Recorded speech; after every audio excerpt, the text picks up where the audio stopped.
នេះបងប្អូននេះគឺជាការធ្វើដំណើររបស់ខ្ញុំទៅកន្លែងប៉ារបស់ខ្ញុំក៏តែងតែដាក់ម៉ូទ័របូមទឹកបូមអីបងប្អូន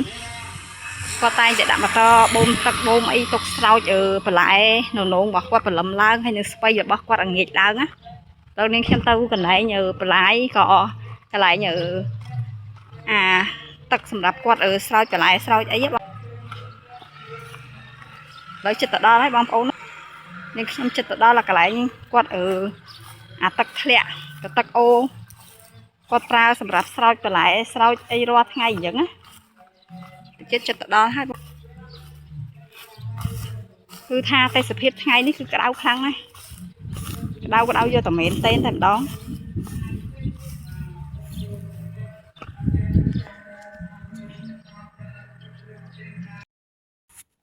នេះបងប្អូនទេសភាពនៅចកាប៉ារបស់ខ្ញុំនៅពីក្រោយ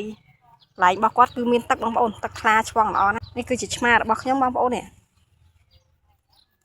ឆ្មារបស់ខ្ញុំទៅណាទៅតាមដែរទេសភាពស្រស់ស្អាតណាស់បងប្អូនអើយអូចាបាក់ដើរបងប្អូនដើរតាមដំបងបងប្អូន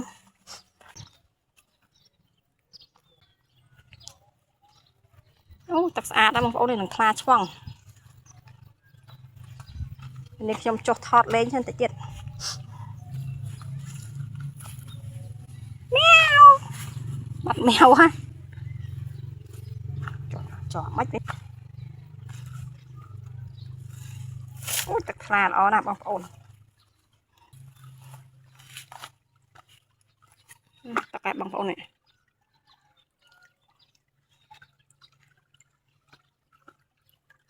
ដើរតប្រយ័ត្នបន្តិចខ្លាចល្អិលបងប្អូនអើយនេះទឹកថ្លាល្អមែនទែនឥ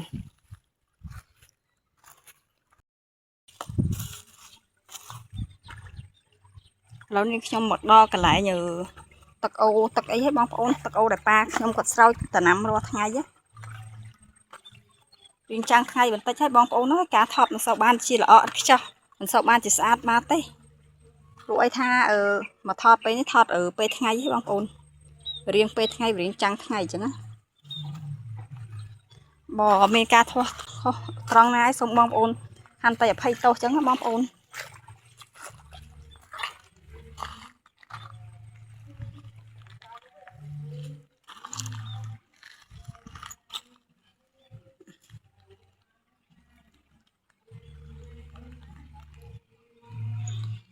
នេះបងប្អូនទឹក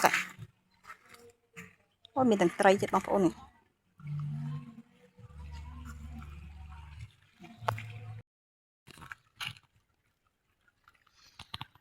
បងប្អូនមកទឹកយើងថតតែចាំងពលឺថ្ងៃតិចហ្នឹងបងប្អូនហើយឥឡូវចូលពេលថ្ងៃហើយវាមិនស្រូវបានស្អាតទេបងប្អូនហើយ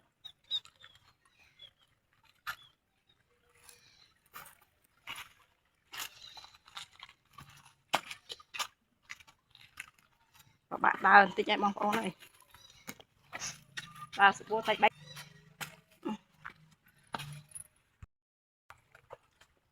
នេះបងប្អូនទឹកស្អាតបងប្អូន